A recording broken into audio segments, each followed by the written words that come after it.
jalan-jalan, ternyata itu di pinggir jalan yang sepi, diajak ngobrol, lama-lama dari ngobrol itu ternyata mereka melakukan sesuatu yang seharusnya tidak dilakukan. Ini kemudian rasa ketakutan itu akhirnya merubah sikapnya. Dari ini anak-anak saya tanyakan, sudah tahukah orang tuamu apa yang kamu lakukan? Ternyata belum sampai ke orang. Ini salah satunya kendala saya. Action. Hai, selamat datang kembali di channel saya. Dan seperti biasa di Kucisti Channel kita akan membahas persoalan terkait dengan pendidikan. Nah, pada kesempatan kali ini saya sudah kedatangan seorang tamu yang luar biasa. Beliau adalah guru senior, guru BK, bimbingan konseling, yang sudah malang melintang menangani, menghadapi berbagai persoalan terkait dengan remaja, khususnya anak sekolah. Nah, tidak usah berlama-lama, seperti apa saja sih persoalan-persoalan yang dihadapi oleh anak-anak yang terkadang di luar apa yang kita pikirkan, karena beliau ini mempunyai banyak sekali pengalaman yang insya Allah akan kita bagi di sini. Baik, langsung saja sudah hadir bersama saya di sini Ibu Dr. Andasri Sudaryanti. Halo Bu Yanti, bagaimana kabarnya? Baik, menghadapi permasalahan anak itu sangat biasa. Dari tentunya masalah baik kedisiplinan maupun masalah tanggung jawab itu hal yang biasa. Tapi di sini saya akan menitik beratkan apa yang menjadi pengalaman saya. Kadang sampai sekarang saya berpikir anak-anak sampai sejauh itu adalah pengalaman seksual terhadap anak yang usianya saya rasa masih di bawah umur. Jadi 12 sampai 15 tahun saya rasa itu di bawah umur, yang saya rasa juga belum saatnya tahu hal-hal tentang seksual, ternyata mereka sudah mengenalnya. Oke. Mungkin tidak hanya sekedar mengenal ya Bu Yanti ya, bahkan sudah mengalami hal-hal terkait dengan seksual lebih dari apa yang kita perkirakan. Benar ya Bu Yanti? Iya. Mungkin bisa disampaikan apa saja sih pengalaman-pengalaman dari Bu Yanti menangani anak-anak ini terkait dengan yang tadi disampaikan, terkait dengan seksual. Mungkin bisa disampaikan kepada saya. Macam-macam Bu Ika, itu yang saya kadang mengejutkan anak-anak itu. Kalau orang guru BK ya tentunya tahu anak ini kenapa ada perubahan, sampai itu saya panggil. Akhirnya mereka menceritakan bahwa apa yang telah terjadi pada dirinya. Ternyata anak itu contohnya dia punya pacar, kemudian sering dijemput, sering diajak istilahnya jajan, kemudian pulangnya sampai sore, istilahnya mengelabui orang tuanya, menipu. Katanya di sekolah itu ada kegiatan sampai sore, ternyata dia sudah dijemput oleh pacarnya yang lebih dewasa dari dia. Kemudian dia diajak, katanya ini mau diajak jalan-jalan, ternyata itu di pinggir jalan yang sepi, diajak ngobrol, lama-lama dari ngobrol itu ternyata mereka melakukan sesuatu yang seharusnya tidak dilakukan. Ini kemudian rasa ketakutan itu akhirnya merubah sikapnya. Dari ini anak-anak saya tanyakan, sudah tahukah orang tuamu apa yang kamu lakukan? Ternyata belum sampai ke orang. Ini salah satunya kendala saya, istilahnya salah satu permasalahan saya yang saya hadapi, dan saya harus bagaimana untuk menyelamatkan anak dan orang tua ini. Ya, itu salah satunya seperti itu. Banyak lagi mungkin yang penyimpangan dari kadang satu rumah, orang tuanya itu dalam satu rumah itu ada orang lain. Benar sekali. Sehingga seandainya orang tua ibunya ini pergi, anak ini dilecehkan seksualnya oleh orang lain yang tinggal satu dengan anak. Miris sekali ya Bu Yanti ya. Beberapa kali dan orang tua kandungnya tidak tahu. Dan apa yang terjadi dengan anak Bu Yanti? Ya, anak merasa begitu dipanggil nangis. Jadi di depan Bu Yanti dia bisa menangis. Kemudian menceritakan apa yang sudah terjadi di rumah dan orang tua tidak tahu. Orang tua tidak tahu. Jadi seperti itu, luar biasa, di luar apa yang selama ini kita pikirkan ya Bu Yanti. Dikiranya anak-anak baik-baik saja, nggak ada persoalan, ternyata mereka mengalami goncangan yang mungkin bisa mengubah masa depan mereka. Diancam mereka. Diancam, dia diancam. Jangan sampai kamu bicara sama atau bilang sama orang lain. Oke, itu tadi ya. Jadi yang pertama kasus dengan pacarnya, kemudian kayak diiming-imingi sesuatu karena dia masih di bawah umur, otaknya belum dewasa, mungkin akhirnya diapa-apakan kayak gitu, akhirnya mau. Berakhir dengan ketakutan dan sikapnya berubah. Tentunya yang awalnya mungkin belajarnya semangat jadi loyo di kelas cuma pengennya tiduran. Itu. Lalu kasus yang kedua, pelecehan seksual yang terjadi di anggota keluarga, di rumahnya sendiri. Mungkin bisa diceritakan kondisi rumahnya pasti tidak layak huni mungkin ya Bu Yanti ya. Atau seperti apa mungkin Bu Yanti? Kalau layak huni ya. Itu hanya karena sepi, itu karena orang tuanya pergi. Orang tuanya pergi, ada anak perempuan di rumah, ada orang lain yang tinggal di situ memanfaatkan kesempatan. Ya Allah, benar-benar. Dan diancam supaya tidak ngomong. Dan karena dia anak-anak, dia bingung mau ngomong ke siapa. Untungnya kemudian ada pelayanan BK di sekolah, bisa menyampaikan ke BK.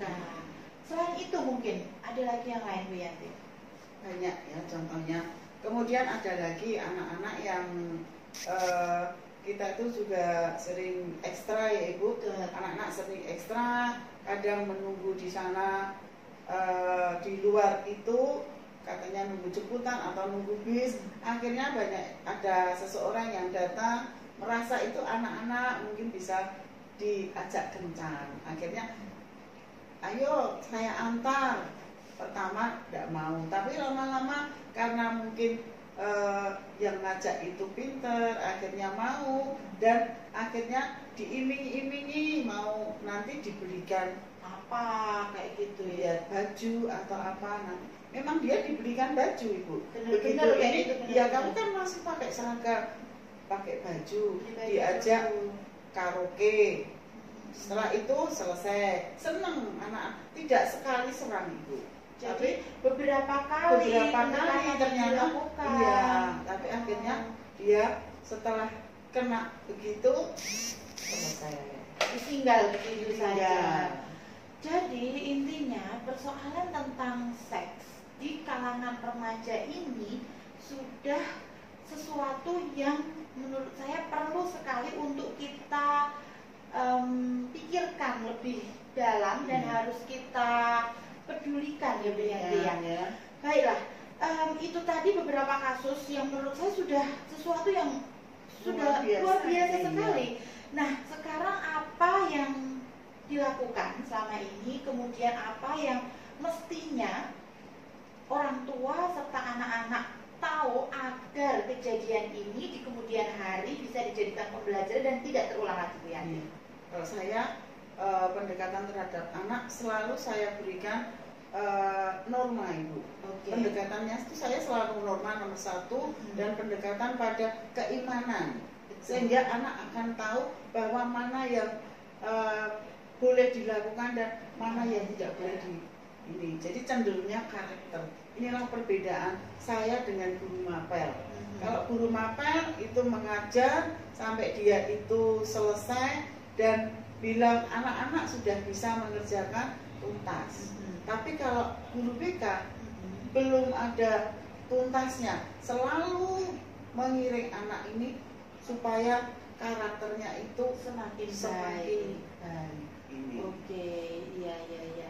Bu Yanti, itu artinya kedekatan orang tua dengan anak-anak remaja itu benar-benar harus diperhatikan ya. Karena dilihat dari yang tadi disampaikan oleh Bu Yanti, anak-anak remaja ini mereka kan masih galau, labil, sehingga ketika dikasih iming-iming sedikit saja mereka akan mau karena tertarik seperti itu.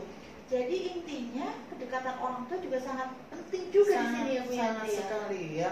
Orang tua itu sangat berperanan di dalam anak ini menjadi tipe yang bagaimana, karakter yang bagaimana. Anak-anak tidak tergiur oleh hal-hal yang orang lain memberikan, itu juga dari orang tua. Jadi saya harap untuk orang tua itu selalu mengiringi, membimbing dan selalu mendekat pada anak. Anak saya ini bagaimana, dengan sela-sela waktu tadi mengatakan apa yang kamu kerjakan hari ini tadi. Oke, berarti perhatian, pendampingan, kewaspadaan, benar. Karena ternyata kayak gini yang terjadi ya Bu Yanti ya. Era teknologi yang anak sudah bisa mengakses apapun dengan sangat mudah, pakai HP, mereka bisa berhubungan dengan temannya dengan hanya sekali klik, kan kayak gitu ya Bu Yanti. Oke, itu untuk preventif. Sedangkan untuk yang sudah terjadi, Bu Yanti, apa yang Bu Yanti lakukan selama ini untuk anak-anak yang dengan terpaksa sudah harus mengalami tadi kekerasan seksual, kemudian pelecehan seksual, kemudian dia tetap harus bersosialisasi lagi di kelasnya kan, dia harus tetap move on, karena kan anak-anak seperti ini tidak mungkin kita biarkan begitu saja. Apa yang Bu Yanti lakukan untuk menangani anak-anak yang sudah terlanjur mengalami hal ini? Untuk anak-anak selalu saya beri semangat atau motivasi. Hal-hal yang seperti itu adalah perjalanan hidup. Sehingga dalam perjalanan hidup satu dengan yang lain berbeda. Karena apa yang sudah terjadi itu tidak bisa dikembalikan lagi. Maka yang harus dijalani oleh anak tersebut bangkit. Untuk yang kemarin berbuat salah atau kurang, jangan diulang. Kemudian bertujuan ke depan, mengarah ke masa depan. Allah itu tidak sare atau tidak tidur. Sehingga kalau kamu merubah diri untuk mendekatkan diri dan mengubah perilaku yang kemarin, akan diberi jalan yang baik. Itu saya beri pegangan seperti itu. Jadi untuk ketakwaan yang saya memasukkan ke image mereka. Oke. Jadi intinya Bu Yanti, persoalan anak terkait dengan yang tadi disampaikan Bu Yanti terkait kekerasan seksual, pelecehan seksual, itu ada dua yang bisa kita lakukan ya Bu Yanti ya. Yang pertama adalah pencegahan. Untuk yang belum, jangan sampai. Kemudian untuk yang sudah, anggaplah itu sebagai pembelajaran hidup, bangkit dan kita mulai sesuatu yang baru dengan semangat yang baru, dan anggaplah itu sebagai pembelajaran ya Bu Yanti ya. Oke, baiklah, cukup menarik pembicaraan kita kali ini. Mungkin sebelum kita akhiri, Bu Yanti ingin menyampaikan sesuatu untuk para viewers, pesan, mungkin nasihat bagi anak-anak dan juga orang tua yang ada di sana. Silahkan Bu Yanti. Untuk anak-anak, kalian harus berpikir untuk ke depan. Dengan berpikir ke depan, maka kamu terus berjuang untuk belajar dan menuju masa depan yang gemilang. Dan hindari hal-hal yang kamu anggap ini akan menghalangi perjalanan masa depan. Dan untuk orang tua, saya mohon untuk selalu mendampingi anak-anak, untuk membimbing, mengarahkan, dan mewaspadai pada anak-anak kalau anak-anak berperilaku yang tidak biasanya. Segera tegur, segera dicari apa penyebabnya anak-anak ini kok mungkin menyembunyikan sesuatu. Kalau sedini mungkin sudah diketahui oleh orang tua, kemudiannya akan lebih baik. Tingkatkan norma dan ketakwaan terhadap Allah, sehingga anak mempunyai keimanan yang baik, kuat, ya, yang ya. kuat ini. Oke, terima kasih sekali Bu Yanti perbincangan kita. Mudah-mudahan ilmu yang diberikan oleh Bu Yanti kepada kita semua menjadi ilmu yang bermanfaat, mudah-mudahan menjadi amal jariah. Amin. Dan untuk semuanya para pemirsa, terima kasih untuk sudah melihat tayangan ini. Mudah-mudahan bermanfaat, be positive and never far from God. Terima kasih. Wassalamualaikum warahmatullahi wabarakatuh.